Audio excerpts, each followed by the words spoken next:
All right, so we're going to do a quick video on sexual attraction. And this is really important for people in long-term relationships because what tends to happen is you end up sort of settling so if there's a spectrum of masculine and feminine expression, a lot of times people tend to settle in the middle out of ease and comfort. And so because that can happen, this video is going to be relevant to people in long-term relationships. Whereas, let's say you're dating. You know, what you're going to do is you're going to be out in the world. Let's say you're a masculine guy or a feminine girl, or a masculine female and a feminine dude. You're going to be out in the world and you're going to be attracted to that opposite pole. So naturally speaking, you know, you're not committed to anybody. You're going to be attracted to the polar opposite out in the world. So it just sort of clicks when you're dating or when you're hooking up or whatever the case is. But for people in relationships, you tend to settle over time because, you know, you're trying to cooperate with the person, and it's just easier that way with somebody you have to deal with every day. And every day is not a time when you're in that space to sort of be romantic. And so out of all the things, the logistics of a relationship, sort of this depolarization where you're meeting in the middle is sort of more convenient for everyday life. And the problem is when you want to have sexual attraction, when you want to have sex, you can't be in that space. You can't have two people right in the middle because there's nothing there. There's no attraction. So let's talk about a minute about how attraction works. So when you think about a magnetic field, let's take the Earth. So you have a north pole and a south pole of the Earth. You know, with magnetic fields, you have two opposite poles. When you have like a car battery, you have a positive and a negative terminal, which creates the flow of electricity. And it's the same thing with the range of expression between masculine people and feminine people. And so it's funny, you know, you can we characterize masculinity with men and femininity with women, which is what's natural to us even through hormones. But obviously the same can be true in gay relationships where you might have two people of the same sex that are expressing both sides of the pole.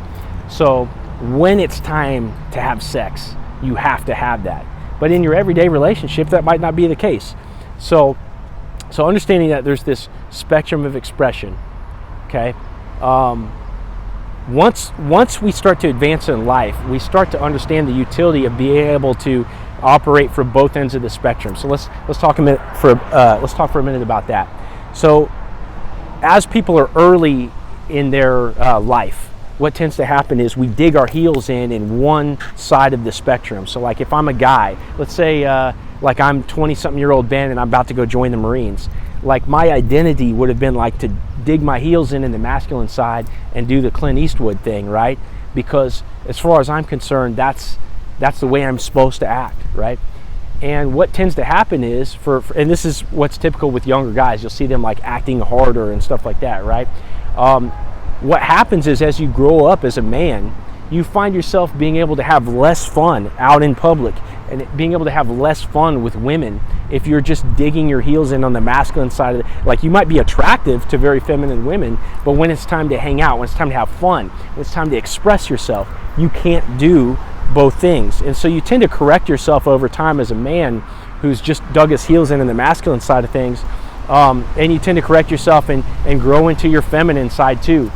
And you see the utility of this, say on a date. Like if you're on it, like, so I'm a guy, like I was in the Marines, I trained jiu-jitsu, I have a lot of masculine aspects about my personality, but at the same time, if you're a female, you're out on a date with me, like you're gonna laugh, like I'm gonna express myself, I'm gonna use hand gestures, like there's gonna be the full range of expression out on the date. And that's an acquired behavior over time. You know, you have to learn that as a man. So over time, you grow into the full range of expression. And it's the same for females, right? So if you're a super feminine girl, like maybe you're in your 20s and you're just prissy or whatever, like you're going to be sexually attracted to guys. But what happens when you get into the workplace where now all of a sudden you have to assert yourself and you have to get your way? It's something that you have to grow into. That masculine expression of, hey, I need this, you know, is not necessarily natural to somebody that's super feminine, right? So as we become adults, we grow into that full range of expression, which is necessary to have a full life, right? And so that's something that typically happens like in your 30s or late 20s or whatever, wherever you're at, you know.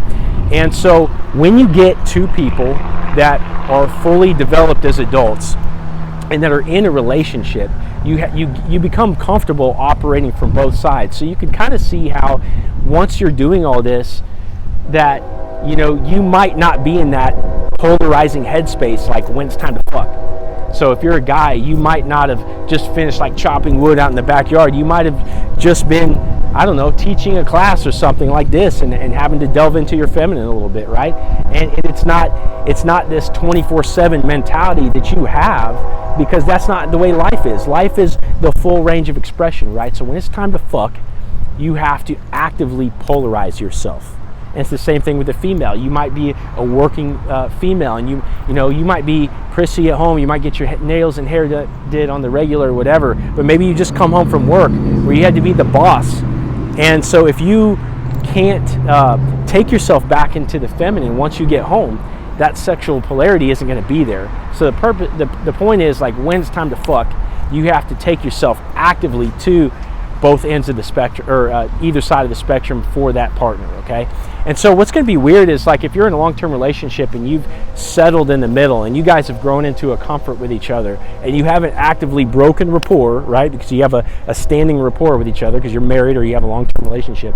If you haven't broken rapport to be like, hey, get over here, like, it's going down. Like, if you can't do that, then that's a problem, right? And it's going to be weird at first, is what I'm saying. So really what I'm saying is, you've grown into a comfort with each other, and if you can't do that, or if you haven't done that for a long time, it's going to be weird. So you have to kind of inch into it if you're coming from a place of not having done that before.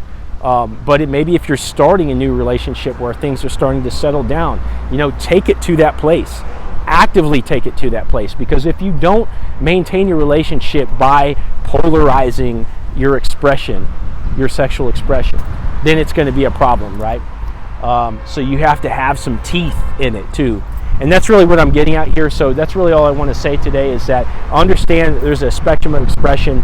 In life, it's okay to be masculine or feminine at different times and go through the whole range of expression.